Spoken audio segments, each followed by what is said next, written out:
Com muita alegria eu passo o microfone ao nosso palestrante.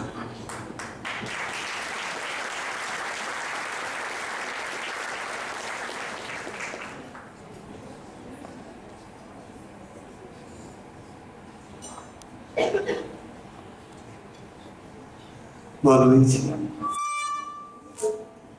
Boa noite. Boa noite. Dizer que ele estava boa. Eu fiquei maravilhado com o peixe que eu comi hoje aqui. Uma delícia. Está de parabéns o chefe, né, que preparou a comida. Para mim, estava muito boa. Mas como vocês deram boa noite tão baixinho, eu achei que não estava. Vocês não tinham gostado do jantar. Meus amigos, eu quero, antes de mais nada, agradecer a Donep, né, as autoridades da Donep que me convidaram, tive a honra de receber esse convite de estar aqui com vocês. É um privilégio estar aqui com vocês. E às vezes você fala, é um privilégio como um jargão, né? As pessoas falam privilégio. Mas para mim é um privilégio estar aqui com vocês, do fundo do meu coração. Eu não conhecia o Rio Grande do Sul. Não conhecia até 2 anos atrás. Eu conheci uma cidadezinha lá no sul do Rio Grande do Sul. Eu fui fazer alguns jantares da Donep no Uruguai e eu ia fazer um jantar em Las Piedras, depois em Taquarimbó, e eram 3 jantares. E a pessoa que leva a Donep no Uruguai tinha que fazer um negócio em Rio Branco. E como ele teria que ir a Rio Branco numa terça-feira, o jantar em Taquarimbó era na quarta, ele teria que ir a Rio Branco, dar 400 quilômetros, voltar para Montevidéu, depois voltar conosco para Taquarimbó. Então nós decidimos, eu estava com a minha esposa, ela está aqui, eu gostaria que ela ficasse de pé, a Ruth.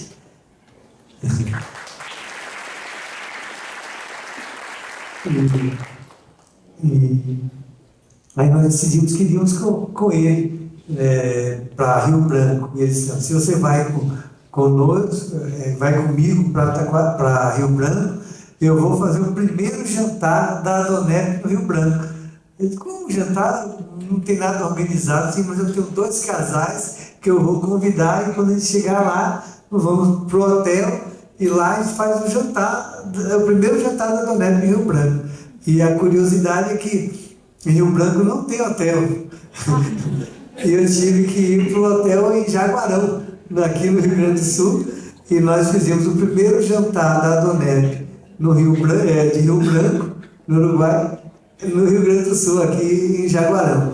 E para minha alegria, quando eu retornei lá 1 ano depois, aí já foi em Rio Branco, já era um jantar com 65 pessoas, e o trabalho tem crescido muito. Muitos empresários têm colocado a sua vida diante de Deus. Para mim, falar de Deus é uma coisa, para mim, muito fácil hoje.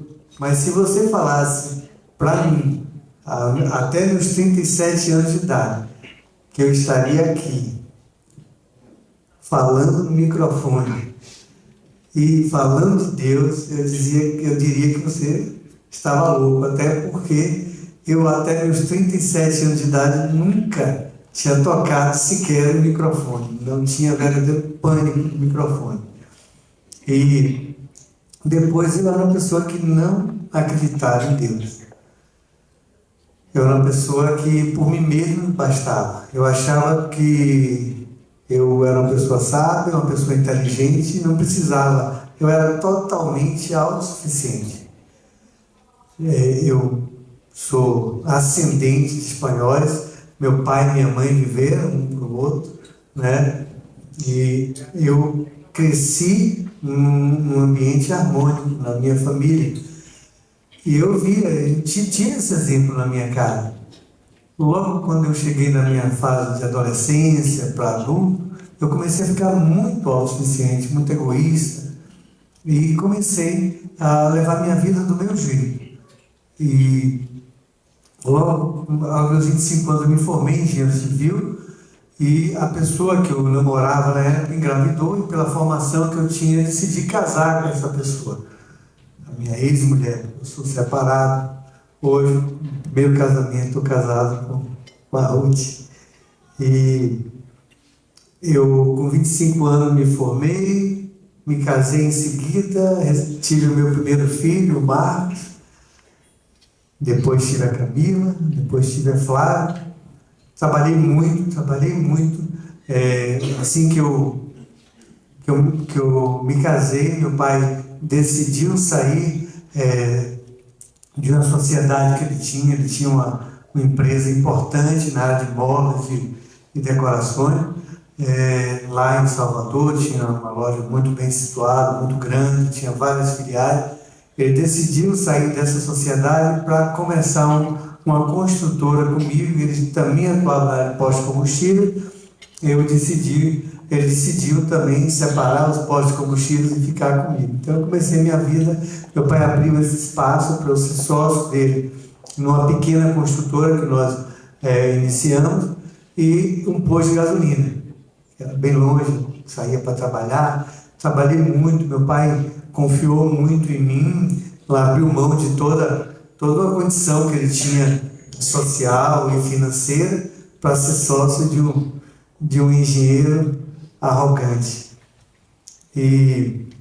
Mas eu tinha muita gratidão para meu pai, então eu trabalhava muito, eu podia faltar coisa até na minha casa, mas na casa do meu pai eu não queria que faltasse. Então eu trabalhava 14, 16 horas por dia.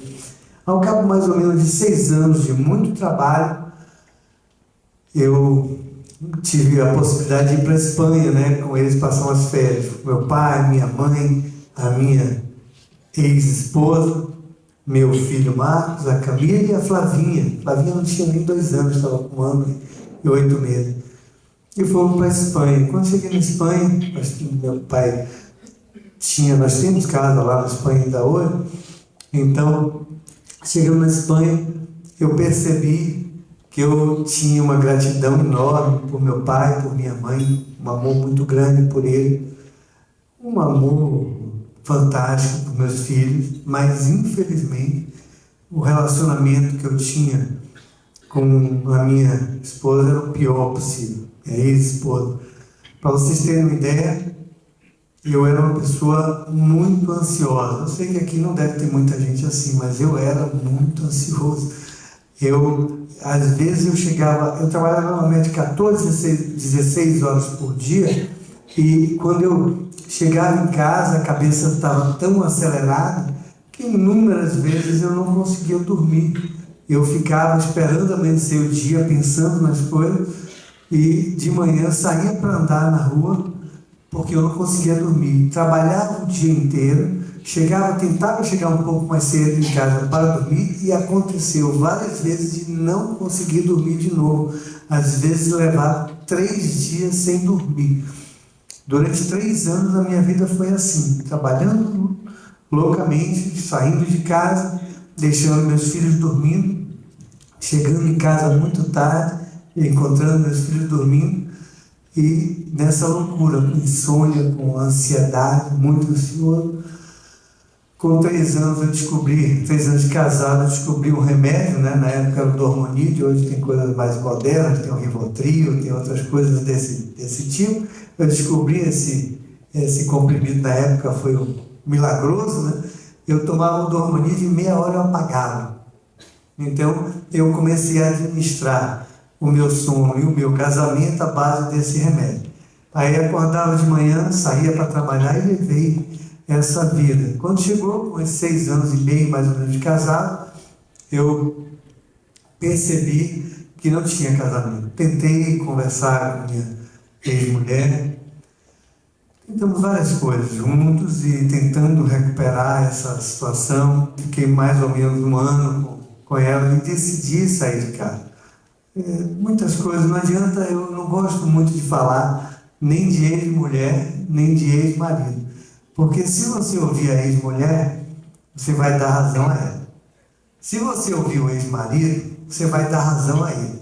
Mas no fundo, nenhum dos dois tem razão. E as principais vítimas são os filhos. E assim foi comigo. Decidi sair de casa, sair não com uma esperança de construir uma vida melhor, não. Eu saí de casa com a clareza que eu estava sendo um péssimo exemplo para meus filhos. Só me restava o domingo para estar com eles, só me restava o domingo, e no domingo, invariavelmente, nós brigávamos, eu com a mãe dele, e a essa altura, meu filho já com 6 anos, já começava a entrar nas brigas e dizer: pai, não briga com minha mãe, mãe não briga com meu pai.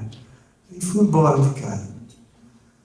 Foi tão duro para mim sair de minha casa que, quando eu chegava no restaurante e via uma família com uma criança assim no colo, brincando ao redor da mesa, eu chorava. E eu dizia: eu, uma pessoa que me achava tão inteligente, não conseguia administrar meu casamento para viver com meus filhos. E me afastei dos meus filhos. Foi como se eu tivesse tirado um pedaço de mim. Logo depois que eu me separei do meu primeiro casamento, meu pai ficou doente. Foi logo depois do plano Collor. Eu creio depressão e acabou tendo um problema muito raro no sangue.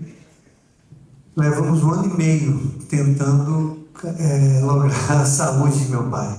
E meu pai, infelizmente, nós fomos a São Paulo, lá no Einstein, fomos aos Estados Unidos, Nova York, e não houve médico nem medicina no mundo que pudesse resolver o problema de saúde de meu pai. Naquele momento, quando nós estávamos em Nova York, uma médica lá no Memorial Hospital, falando conosco, dizendo que meu pai voltasse para Salvador para morrer em casa, que não tinha jeito, porque o caso dele, só foram detectados no mundo 3 casos similares ao dele, ele seria o 4º e não tinha cura. Naquele momento, aquele homem inteligente, que já não achava que era tão inteligente assim, tão sábio, percebeu que aquilo que eu tinha corrido tantos anos atrás, foi atrás do dinheiro, né, para ter uma condição de vida boa, também não tinha tanta importância. Porque naquele momento, se alguma pessoa na face da terra chegasse e dissesse para mim: eu trago a saúde do seu pai de volta, com a condição de pegar o patrimônio que vocês têm, pegar o dinheiro que vocês têm todo, e o seu pai vai ficar curado. Com a família que eu tenho, nós não teríamos sequer uma reunião de família. Na hora nós íamos perguntar: onde é que nós temos que assinar para dar tudo que nós temos para você? Eu garanto para vocês que nós íamos vender, tem um termo, não sei se usa aqui, mas na Bahia se usa muito, nós íamos vender banana na feira, felizes da vida. Sem nada, mas com meu pai de volta, com saúde. Então, veja bem, eu, nesse processo de litígio, não chegou a ser litigioso a minha separação, porque foi feito de maneira consensual. Mas eu posso dizer que foi um consensual litigioso.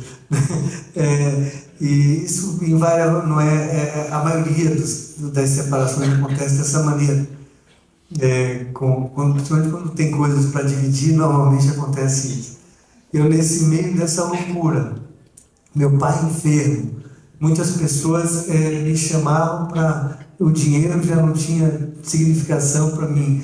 Eu não sabia o que fazer mais. Eu comecei a ler muito.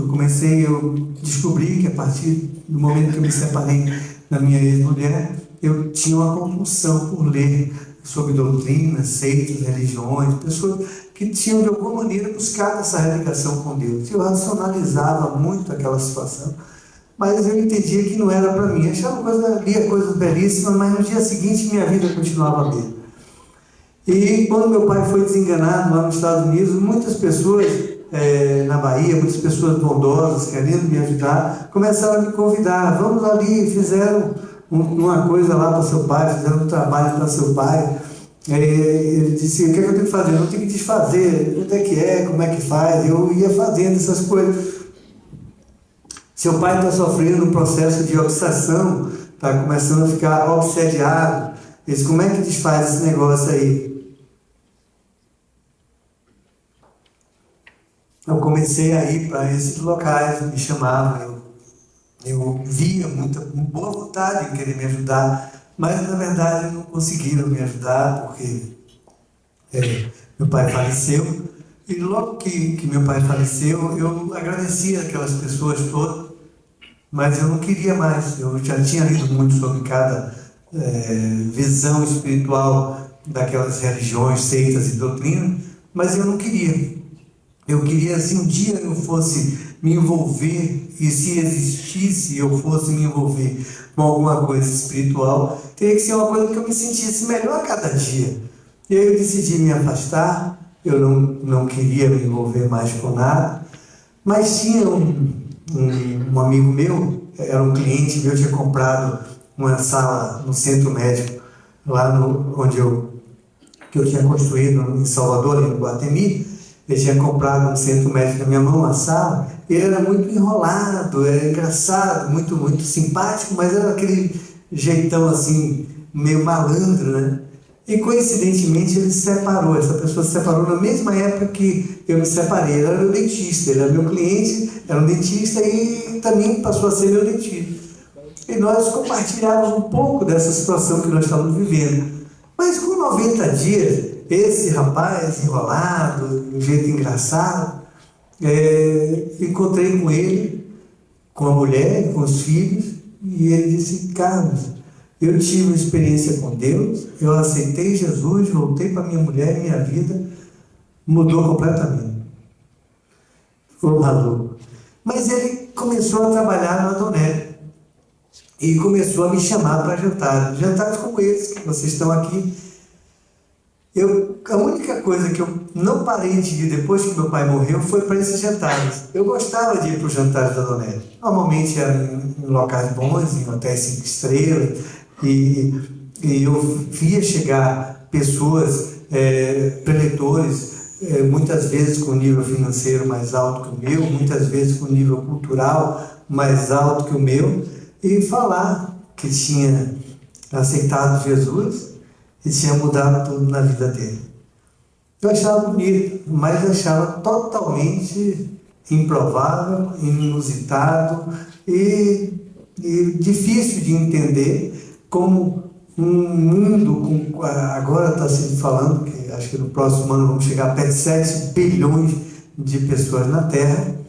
Só Jesus pode levar a uma vida eterna e uma vida em abundância. Eu achava pouco provável. Eu racionalizava naqueles testemunhos que aquelas pessoas de alguma maneira colocaram a fé em alguma coisa, no caso de Jesus, e a vida tinha mudado. Mas que para mim, uma pessoa que tinha lido tanto, que conhecia como os povos pensavam, como as línguas, raças e nações, as tribos pensavam, eu não podia entender que só Jesus pudesse levar seu caminho para essa ligação com Deus. Eu levei, indo a esses jantares, 3 anos. 3 anos indo a jantares. E o Rogério, que me convidava, Rogério Dantas, que foi por muito tempo diretor nosso lá da Donep, todo mês ele fazia jantar. Todo mês, eu já ficava esperando o convite dele. Eu gostava de ir para o jantar. Eu levei 3 anos indo a jantar. Quando, ao cabo de 3 anos, chegou um empresário e começou a contar a vida dele. E começou a falar que ele era uma pessoa muito arrogante, muito prepotente. Ele gritava com as pessoas no escritório, falava gritando no telefone, brigando com as pessoas, dava murro na mesa. E ele falou que o apelido dele no escritório era trator de esteira. Não sei se esse termo se usa aqui. O trator de esteira é aquele que não tem sequer a roda de borracha, a roda de ferro. Passa por cima de tudo, né? E, coincidentemente, o meu apelido lá na consultora era trator de esteira. Eu passava por cima de todo mundo.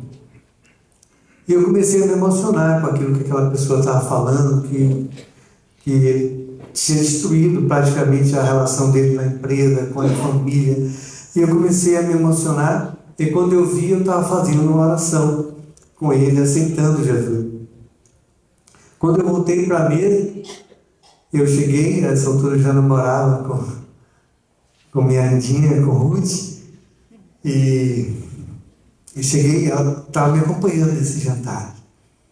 Aí eu disse para ela, foi emoção. Eu fiz essa oração, aceitando Jesus, mas não mudou nada na minha vida. Porque eu tinha ouvido várias palestras, pessoas dizendo, não, eu aceitei Jesus e larguei a cocaína do dia para a noite, sem crise de abstinência. Eu aceitei Jesus e larguei todos os remédios. Isso não existe, a medicina prova que isso não é possível. E eu decidi, não mudou nada na minha vida. Continuava me achando inteligente, né? A vida acabada, perdi o pai, perdi a família e continuava me achando. Voltei para mim, não mudou nada. Eu achei que não tinha mudado nada, mas 30 dias depois, foi em 94, em novembro de 94, foi meu aniversário. E na comemoração do meu aniversário eu pedi a mão de minha atual esposa, né, a Ruth, em casamento. E aí eu disse, eu quero casar, eu quero casar, eu quero casar. E para vocês terem ideia, dia 6 de janeiro de 95, nós nos casamos. Uma pessoa que não queria nem pensar em casamento mais, não queria, tudo bem, podia namorar, mas casar, não queria mais saber de casar. E aí eu me casei com Ruth e toquei minha vida para frente. Tudo que eu fiz depois que meu pai morreu foi um sucesso. Tudo que eu lançava de empreendimentos vendia. Um ano depois de que eu fiz essa aliança com Deus, com mais ou menos 10 meses de casado, nós estávamos em Salvador lançando 3 centros comerciais em áreas muito importantes da Bahia. Uma na Manuel Dias da Silva, que é uma das avenidas mais importantes de Salvador, no bairro do Tubo, um centro comercial não é um bairro considerado de luxo, uma avenida onde os principais bancos estão. Estava lançando centro comercial lá, estava lançando na Estrada do Coco, que era outro centro comercial na saída da cidade para as praias, que no sábado tinha muita demanda, muita gente, é onde eu moro hoje, lá em Lauro de Freitas. E estava lançando no São Rafael. São Rafael é junto de um hospital italiano que tem um bairro muito populoso, e que um ano antes, em 94, nós tínhamos lançado um centro comercial e vendemos todos em 15 dias. E no primeiro dia foram 500 famílias ao stand, e nós vendemos a metade do empreendimento no primeiro dia, e com 15 dias não tinha mais nada. Eram 60 lojas, 28 boxes, e os 2 cinemas foram vendidos, e começou a gerar uma fila de espera. Um ano depois, em 95, já casado, eu estava lançando a ampliação do Ponto Alto 1, lançando o Ponto Alto 2 lá no São Rafael. Tudo que eu fazia, eu tinha 30 e poucos anos e dava certo, as pessoas começaram a dizer, olha, você é um empresário de visão, tudo que você faz está certo, e tapinha nas costas, me elogiando, homem jovem, e começando, aí tudo que faz está certo, e eu estava achando que eu estava começando a ficar inteligente de novo. Eu tinha uma fila de espera lá no São Rafael, nesse bairro populoso, e eu comecei, as pessoas ligaram, quero ir comprar lá no meu escritório. Eu disse, não, eu vou lançar tal dia, em 95, em outubro de 95, eu vou lançar, vocês vão lá e tem que comprar lá. Agora cheguem cedo, porque se vocês não chegarem cedo, não vão pegar as melhores lojas. Então eu queria fazer aquele frisson ali no começo, logo da manhã, encher o stand de gente, com fila de espera. Mas nesse dia, quando eu cheguei, logo que eu acordei, corri logo para o Ponto Alto, lá para o São Rafael, porque tinha fila de espera. Eu corri logo para lá, para receber tapinha nas costas dos corredores e muita gente em volta. Só que quando eu cheguei lá, não tinha ninguém no stand. Não tinha rigorosamente ninguém. Ao longo de todo o dia, nesse stand, só foram 12 visitas. E aonde foi mais foi exatamente nesse stand, porque na Manuel Dias, numa avenida importante, foram 4 pessoas. E na Estrada do Coco, no dia de sábado, praia, só foi uma visita. E eu estava na televisão, em outdoor, em rádio, em televisão, estava nos principais meios de comunicação de Salvador, eu estava. E não vendi nada. Não foi ninguém, eu não vendi nada. Com fila de espera. Se eu disser para vocês, eu era uma pessoa tão autossuficiente que eu fiquei arrasado, comecei a fazer conta do que eu tinha feito de investimento, nada disso passou na minha cabeça. Eu achava que aquilo ali é questão de tempo, eu ia dar a volta por cima, eu ia dar um jeito. Mas eu fiquei, foi o melhor adjetivo que eu posso encontrar, seria perplexidade. Eu fiquei perplexo por aquilo que estava acontecendo, não poderia estar acontecendo comigo. Fiquei com um sorriso amarelo durante aquele dia e fomos para casa, eu e Ruth, fomos para casa. Chegando em casa, eu acendi a luz do meu quarto e a luz do meu quarto parecia que brilhava 10 vezes mais do que o normal. E eu falei com ela de filha, né, chamando ela de filha, eu estou sentindo uma sensação muito grande de presença aqui, está brilhando essa luz. E ela perguntou logo, é bom ou é ruim? Ele tinha andado em tantos lugares, né? Aí ele disse, não, é bom, mas é como se alguém estivesse me perguntando, cadê aquele empresário de visão que dizem que você é e você acredita que é esse empresário de visão? Explica agora o que está acontecendo com você. Nesse momento eu peguei um Novo Testamento que eu ganhei da avó de Ruth, a Bisa, né? A Bisa Dudu. Perdemos a nossa Bisa há 2 anos, com 100 anos, ia fazer 101 anos. E foi a primeira que falou de Jesus para mim, me deu de presente o Novo Testamento. E eu peguei o Novo Testamento de capinha verde, que a Bisa Dudu tinha me dado, e abri. Quando eu abri e só li um versículo no Novo Testamento. Abri o João 14,6, e eu li. Está escrito ali, Jesus disse, eu sou o caminho, a verdade e a vida, ninguém vem ao Pai senão por mim. E eu sou engenheiro, gente, engenheiro não é fácil. O engenheiro pensou assim, isso aqui tem 2 possibilidades. Isso aqui é verdade ou isso aqui é mentira. Se aqui for verdade, aquela história que todos os caminhos levam a Deus é mentira. Agora, se isso aqui for mentira, aí eu pensei na época, perdão a Deus hoje, mas eu pensei, Jesus não falou a verdade, Jesus mentiu. Mas é engraçado, eu li no Espiritismo, tratavam Jesus como um espírito evoluído, como um espírito de luz.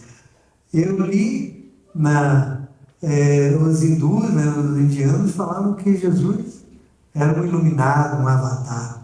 Até os judeus diziam que Jesus tinha sido um profeta. Como mentiroso? Aí eu fiquei intrigado e liguei para o Rogério. Nessa altura já tinha 48 meses que eu tinha começado a ir a jantares para a Dona Érica. Já tinham 48 jantares indo para a Dona Érica. E disse, Rogério, você me fala desse Jesus de uma maneira tão simples, tão tranquila. Eu acho que você pode ter razão. Agora, eu não entendo se é tão simples assim.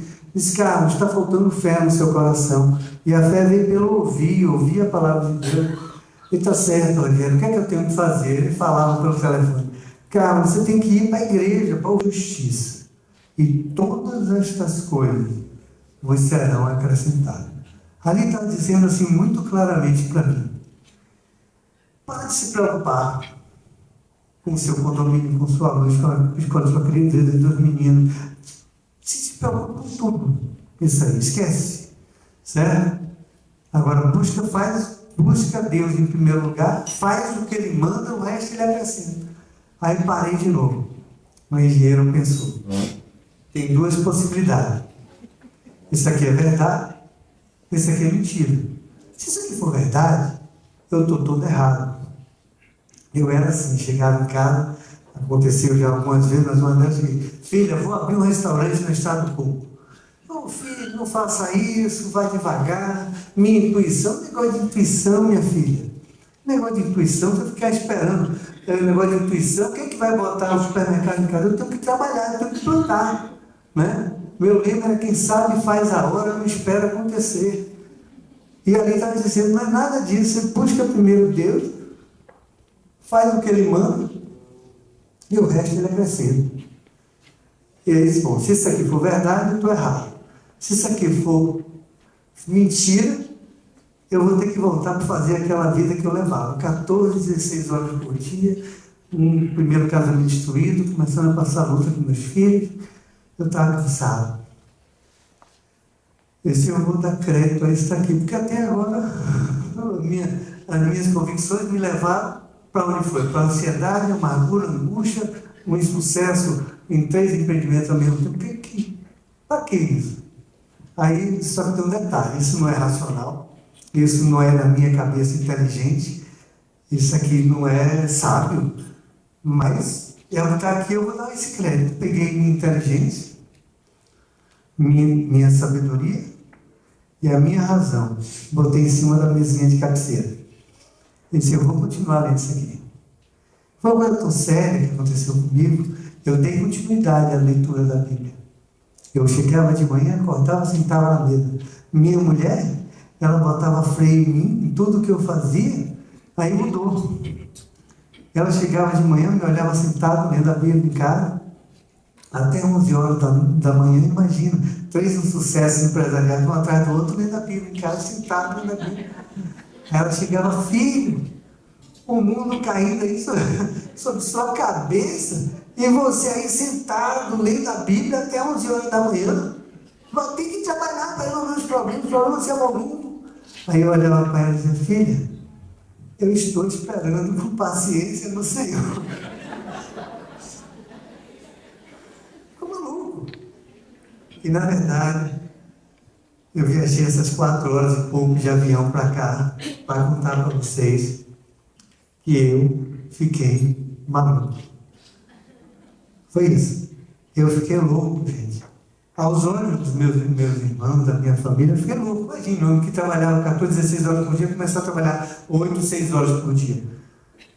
Um homem que queria empreender, fazer acontecer, de repente desacelerar. Peraí, vou esperar o que é que Deus quer que eu faça. Eu comecei a fazer isso. Comecei a trabalhar de acordo com a vontade de Deus. Entendi claramente. Se quem lê a Bíblia pedindo a Deus para mostrar como as coisas são, ele fala claramente. Eu comecei a perceber que eu estava todo errado. Meu escritório, a Bíblia se dizia que ela ia para a direita, meu escritório ia para a esquerda. Aquela maneira arrogante que eu falava com as pessoas, o pior é essa maneira arrogante vem de temperamento. Eu sou galego, não é espanhol, né? E o que é que mudou? O que é que mudou dessa minha maneira de ser? Mudou o seguinte, antes eu gritava, brigava, xingava, fazia tudo que não prestava, né? E dizia, eu sou bonzinho, as pessoas que não me entendem. Depois que eu tive esse experiência com Deus, era incrível. Eu continuava com vontade de gritar, de brigar, até que em algum momento eu cheguei a bater na mesa, mas havia um arrependimento no meu coração quando eu fazia isso. Começou que eu não queria mais saber daquilo. Quando eu tive essa experiência com Deus, eu achei que eu tinha ficado bonzinho, né? Aí eu botei em cima da minha mesa um tampo de vidro de 4 milímetros, na mesa de bolo, um tampo de vidro de 4 milímetros. Eu sou bonzinho, não vai bater na mesa. Numa discussão com meu cunhado, eu comecei a ficar nervoso e aí eu dei um pequeno tapa na mesa e foi vindo para tudo quanto é lado. Eu fiquei tão mal, mas tão mal, tão mal.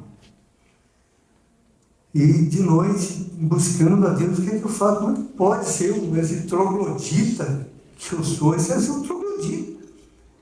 Ele disse, o que é que eu faço? Ele disse, agora você vai lá, amanhã de manhã, no mesmo nível de som que você brigou com o seu cunhado, porque quando eu brigava, o escritório todo sabia, né, que eu estava brigando, né?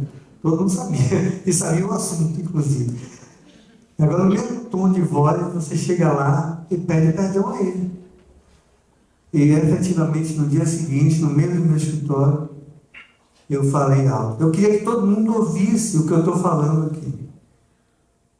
Aquilo que eu fiz ontem está errado. Eu não tenho direito de gritar com meu cunhado. E eu quero, no mesmo tom de voz que eu falei ontem, que todo o meu escritório ouviu, pedir perdão a você, meu cunhado. Eu não tenho direito de gritar com você. E eu comecei a colocar a minha natureza diante de Deus para mudar. Hoje as pessoas olham para mim, você é um homem manso, manso, homem manso que dava murro, chegava numa hora, aceitava o vidro errado e quebrava com a mão. Uma parede levantada errada, derrubava com o pé. Era esse homem manso que hoje as pessoas dizem que eu sou. Houve uma mudança na minha vida. E aí eu comecei a mudar, comecei a perceber que estava tudo errado. Só que eu também comecei a perceber que meus filhos cresceram. 2 filhos meus, logo no começo da adolescência, começaram a ir para as drogas, sabe? O Marcos e a Camila. Marcos foi de cabeça, em 2 anos meu filho já estava dentro da favela comprando maconha, droga, para vender para os amiguinhos na escola. Minha filha, Camila, que tem uma diferença de 2 anos para Marcos, vinha fazendo a mesma coisa com 1 ano de distância. Se ele entrava na cocaína, esse ano, no ano seguinte ela entrava. Se ela entrava na maconha, no ano seguinte, assim. E eu acompanhei de perto, estava vendo tudo isso. Comecei a me aproximar da minha ex-mulher, e muita confusão, muita briga. Tentei levar 2 amigos meus, um amigo e um amigo que tinham filhos na mesma escola, tinham os filhos no Marista, para mostrar, para falar que eles estavam nesse caminho. Ela ouviu desses 2 amigos meus, amigo e amiga, que eles estavam nesse caminho. Mas quando nós fomos confrontar eles 2, ela preferiu ficar do lado deles, né, contra mim. Apesar de ter ouvido dessas duas pessoas. E numa dessas discussões que eu estava querendo fazer do filho dela, maconheiro, discutindo algumas coisas referentes à pensão, essas coisas todas.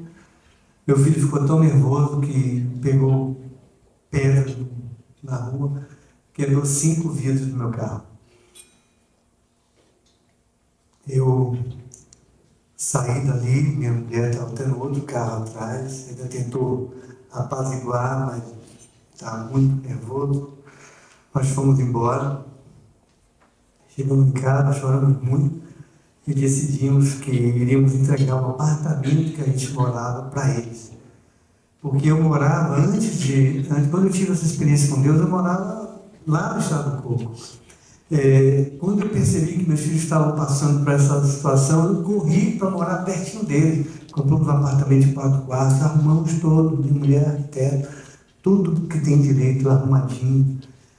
E fomos morar pertinho deles, né? Dá para ir até andando da casa deles para mim. Mas eles nunca tiveram lá, a gente preparou os quartos com umas camas deles, eles ficavam muito pouco com a gente. E depois daquela corrida, não tinha muito sentido a gente ficar ali. E há muitos anos, eu e minha mulher estávamos tentando comprar um apartamento melhor. Eles moravam num apartamento de 4 quartos na Barra também, mas mais antigo. Eles queriam um apartamento mais novo para queríamos trocar. Como eu trabalho na área de construção civil e incorporação, eu queria comprar um apartamento melhor para eles e trocar pelo velho. E não consegui. Aí decidimos, eu e ela uma valente, né, uma corajosa, decidiu comigo de entregar a chave do nosso apartamento para eles. Com 30 dias do ocorrido, eu e ela pegamos a nossa cama e o berço da Fernandinha e fomos morar de volta, 30 quilômetros de lá da Barra. Eu coloquei em cima da mesa, em cima da cama de cada um deles, um presente com um cartão, falando do meu amor por eles, né? E eu não tive sequer uma ligação de muito obrigado. Eles mudaram para o apartamento e nenhuma ligação eles me fizeram. Eu e Ruth ficávamos muitas vezes, nós fomos morar na casa da minha sogra, porque a cama da gente não dava na casa que a minha sogra tinha dado para ela. Aí teve que ampliar a casa para poder dar a cama. E aí botávamos um colchão no chão do quartinho da minha sogra. E muitas noites levamos chorando, eu e ela, com tristeza do que aconteceu com meus filhos. Procurei uma pessoa que me ensinava a Bíblia, conhecia mais da Bíblia do que eu, era quem me orientava. E disse, o que é que eu faço agora? Já se passam quase 4 meses que aconteceu isso e eu perdi totalmente contato com meus filhos.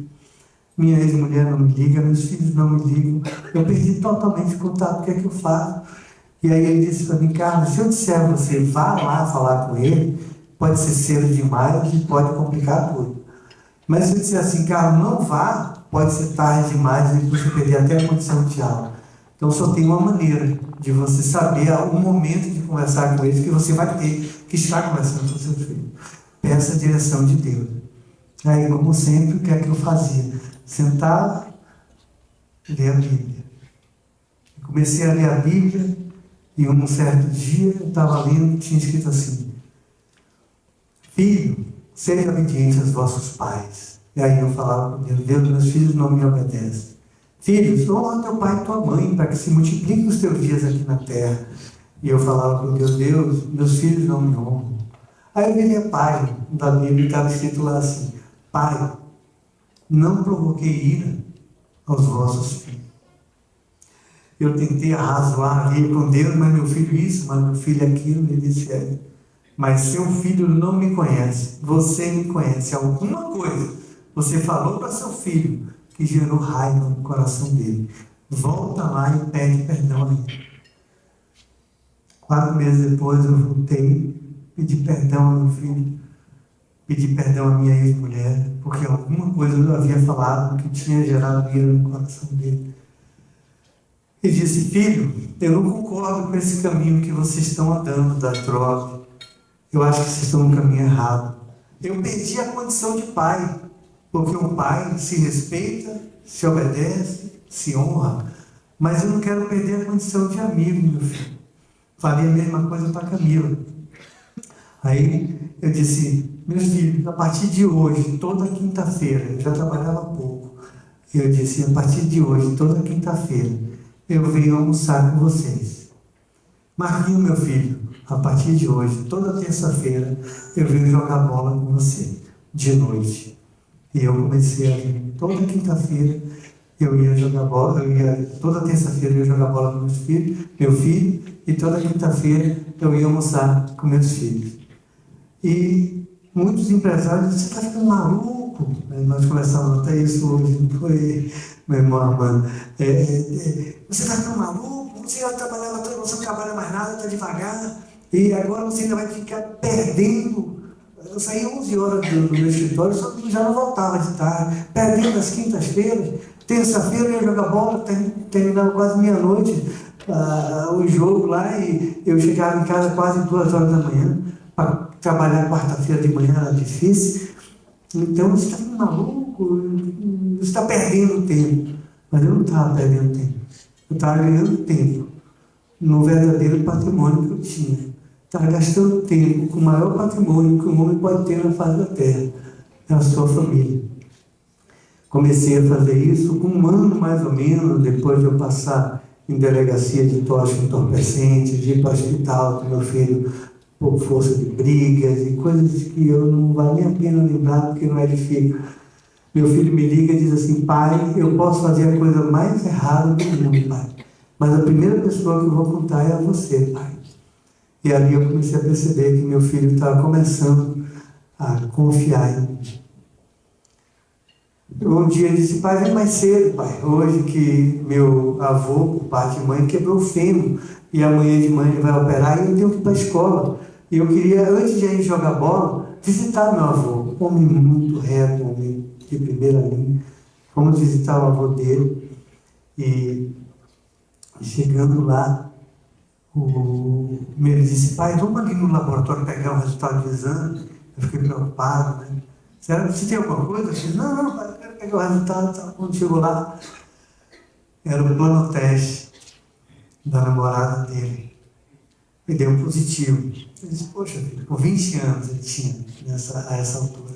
20 não, tinha 19, né? Porque ele ficou com 20, com 19 anos. Poxa, filho, você não me perguntou se eu queria ser avô a essa altura? E deu positivo, e para encurtar a minha história, nasceu meu filho Vitinho. Meu filho largou as drogas, se formou em publicidade e propaganda, se pós-graduou em administração e marketing, e hoje gerencia as vendas da minha empresa e de várias outras construtoras na região. Me deu o meu filho Vitinho, meu neto Vitinho, me deu um outro neto chamado Luquinha, e mais de 60 dias eu estou recebendo o Enos, o meu terceiro neto, dado para o meu filho. Meu filho, hoje, é uma pessoa que me ouve. Ele disse, outro dia conversando com ele, eu perguntei, qual é a pessoa aqui na face da terra que tem autoridade para dizer, você está indo para a esquerda, vá para a direita. Ele disse, pai, a única pessoa que eu ouço é você. A única pessoa que tem essa ascensão aqui na face da terra é você.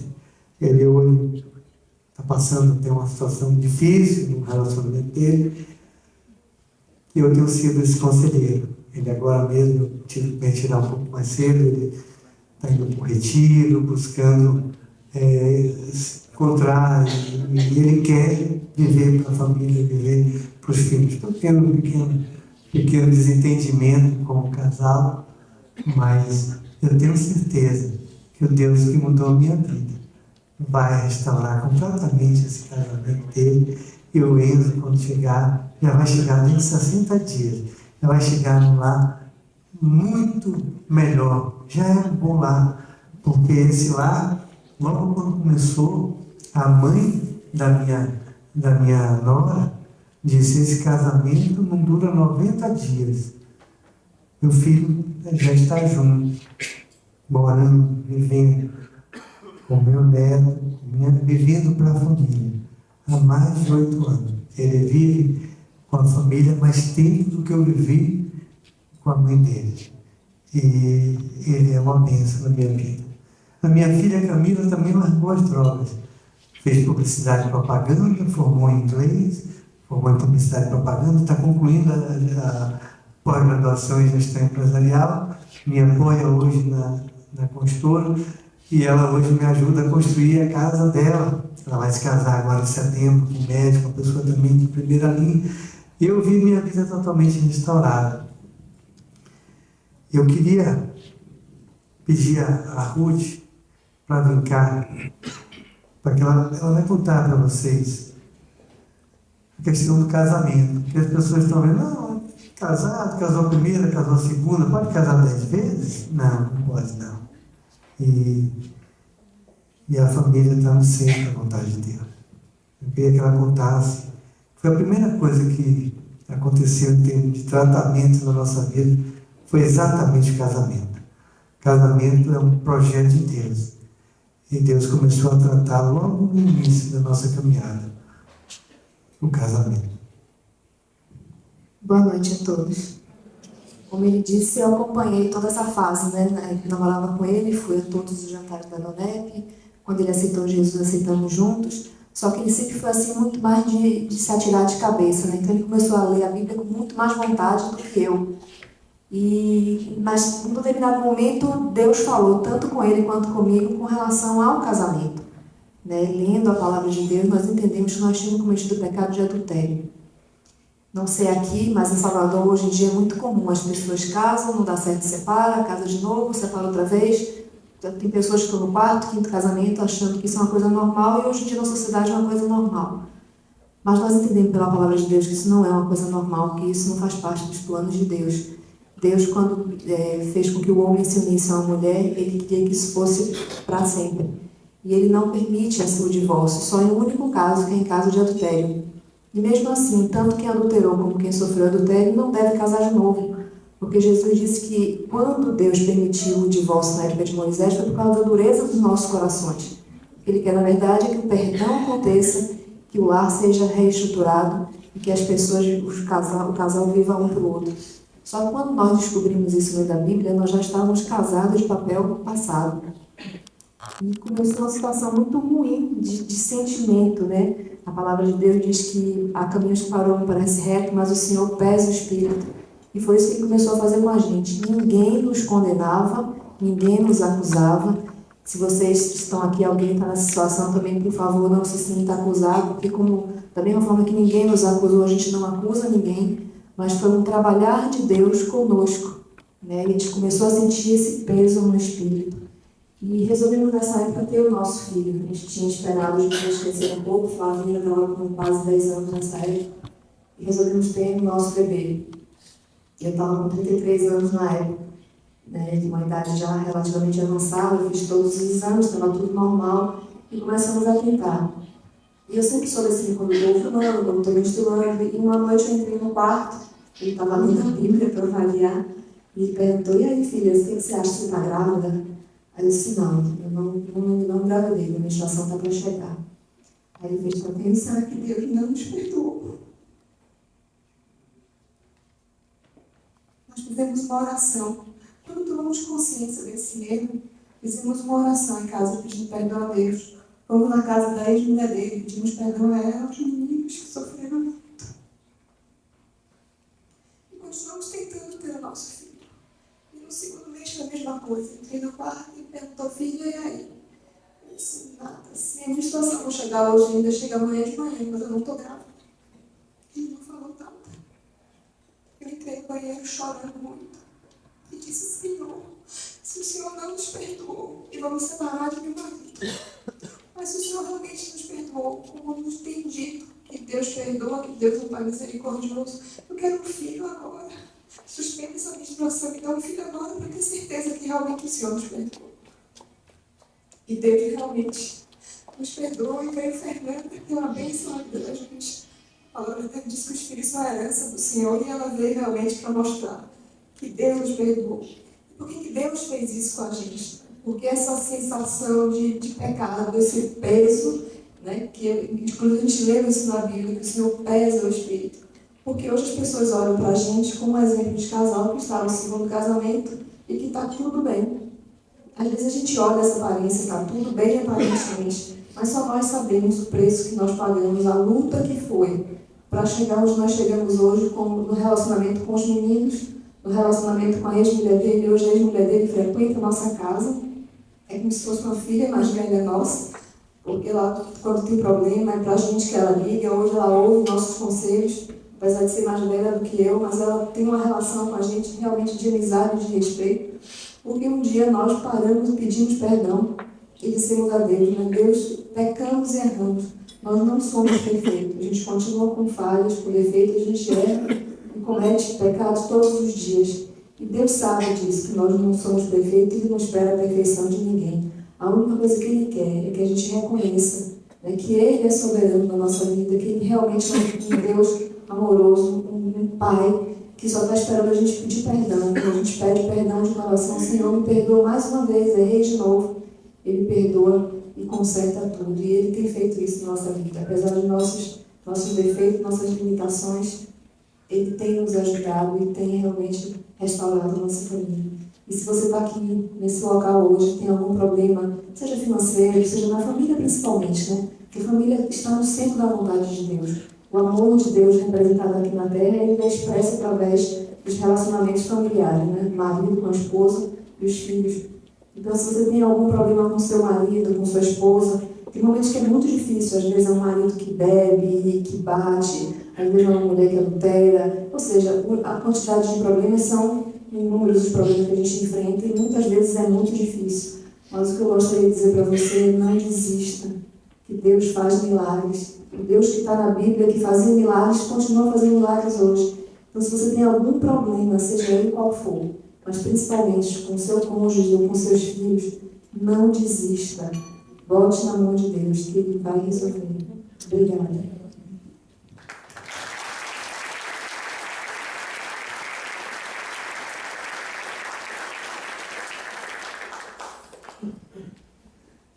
Minha filha Fernandinha, para nós, é como um perdão de Deus. A gente é mais que uma filha. Quando a gente olha, a gente vê que Deus foi misericordioso conosco. Nos perdoou. Tudo que a gente colheu foi o que a gente plantou. Porque a Bíblia também diz que enquanto há vento vai tempestade. Hoje, a Flavinha está em São Paulo, a mais nova, o primeiro casamento, quer ser atriz, se formou agora no meio do ano. E o pai, a cada 60 dias, tem que estar juntinho dela lá, visitando, conversando. A Camila é essa doçura que, às vezes, tem algumas coisas que eu não entendo dela. Assim, umas malcriaçõezinhas e tal. E, assim, há 10 dias, eu fiquei assim, meio chateado com ela. E eu deito assim, umas 3 vezes por semana, minha filha, todas 3 vezes por semana eu deito com a Fernandinha. A gente deita, conversa, minha filha está com 12 anos, a Fernandinha. E quando chega a hora, já vamos desligar, ela dormia. Ela fez, a gente apagar a luz e eu deito do lado dela. Todo mundo está fazendo isso todo dia, ou ela ou eu. E aí, nesse dia, quando desligamos a luz, eu com o Fernandinho, e eu conversando com Deus, e eu comecei a falar sobre a minha relação com a Camila. Poxa, pai, por que eu estou nessa luta com a Camila? Aí eu senti no meu coração muito claramente.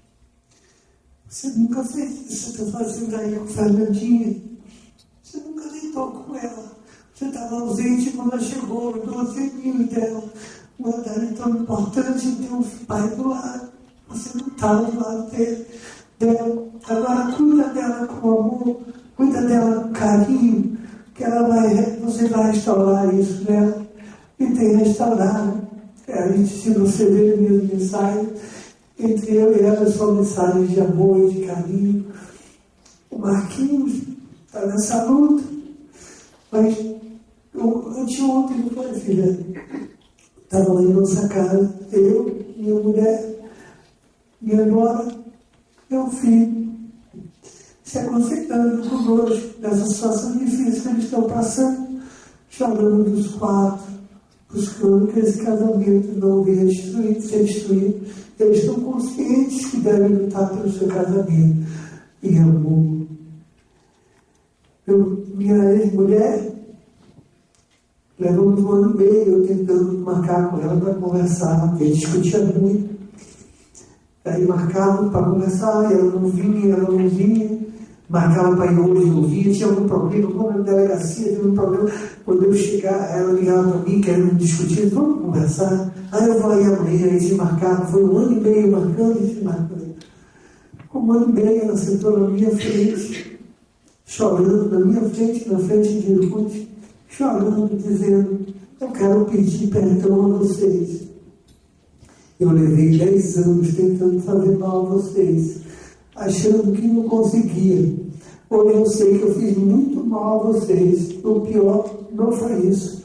É que eu, para fazer mal a vocês, eu usei meus filhos. Eu fiz muito mal aos meus filhos também. Me perdoe. Hoje, quando tem qualquer situação dessa, minha mulher liga para nós, para se reconciliar, para nós dizer o que tem que ser feito. Nós estamos juntos, nós vemos todas as festas da nossa família. Ela participa porque ela faz parte de nossa família. Ela é a mãe de meus filhos. Eu posso dizer a meus filhos, ame a mim, não ame ela. Tem que amar e tem que haver com ela. Meu filho, para encerrar, o meu convite de formatura, com 22 anos de formando publicidade e propaganda, ele escreveu, eu quero primeiramente agradecer a Deus. Com 22 anos ele já estava começando melhor que o pai, porque o pai só começou a reconhecer Deus com 37. Depois eu quero agradecer a Andréa, meu filho, Vitor, porque foi muito duro chegar aqui estudando, estagiando, cuidando da casa, cuidando da família. E eles me aguentaram. E depois eu quero agradecer ao meu pai, o meu mentor. Gente, vocês escutaram o que eu falei? Quem eu era? O homem que dava a mão no vidro da obra, levava o parede com pé, arrogante, prepotente. Será que eu tinha alguma coisa para ser mentor do meu filho?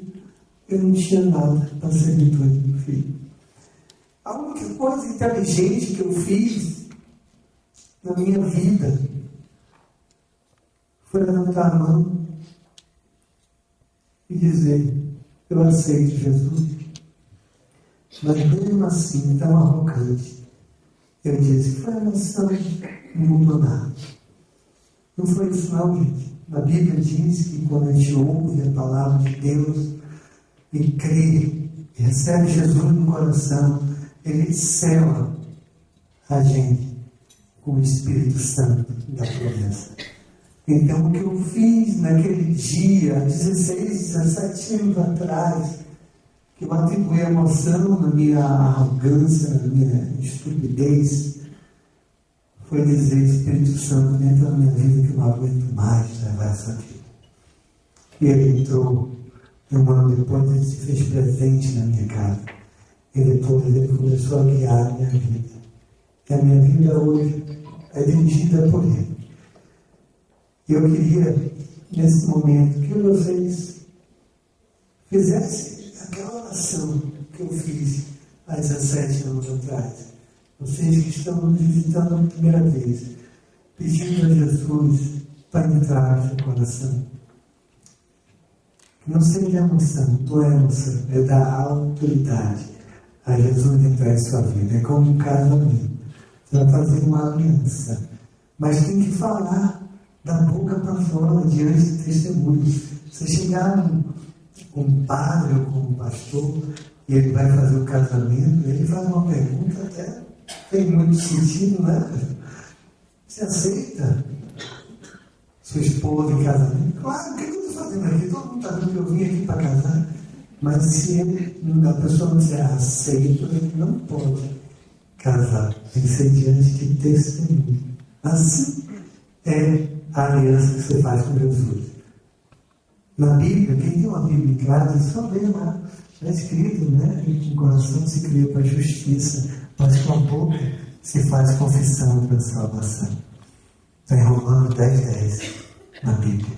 Então eu queria que vocês abaixassem, curvassem suas cabeças, fechassem os olhos e falassem, repetissem em voz alta essa oração que eu vou fazer aqui agora. Que foi a oração que eu fiz há 17 anos atrás, aceitando Jesus.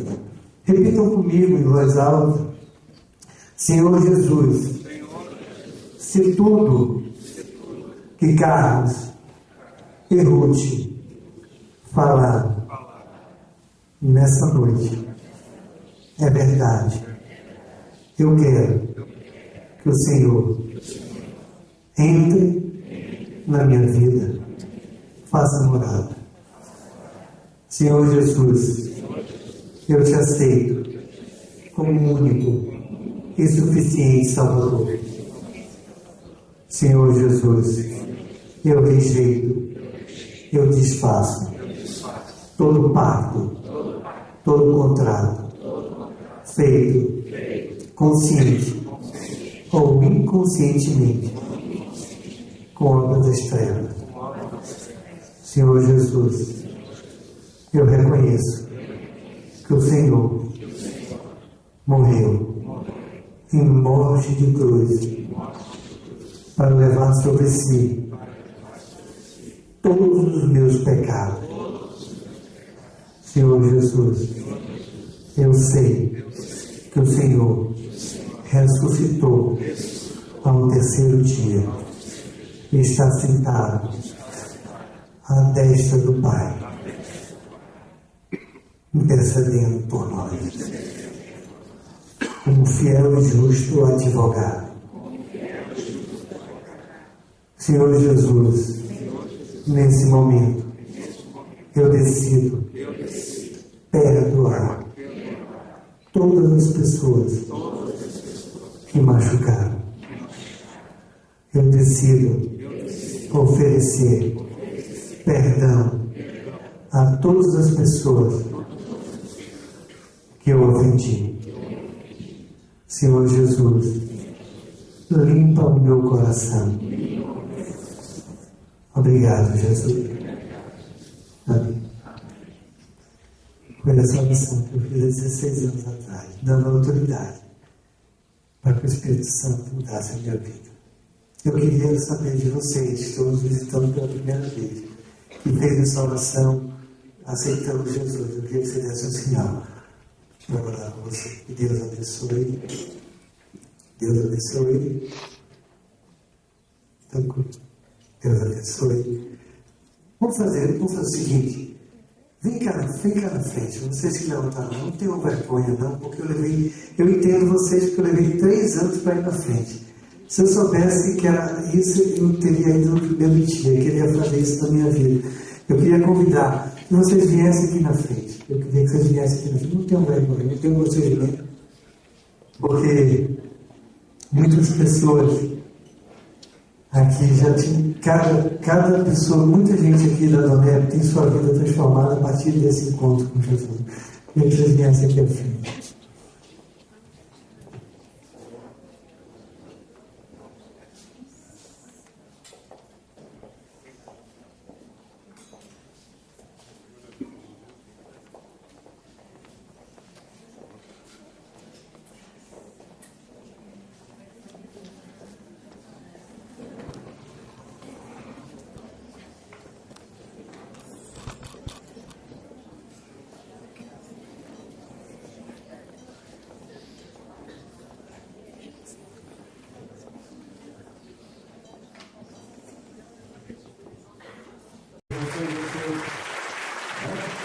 Aleluia.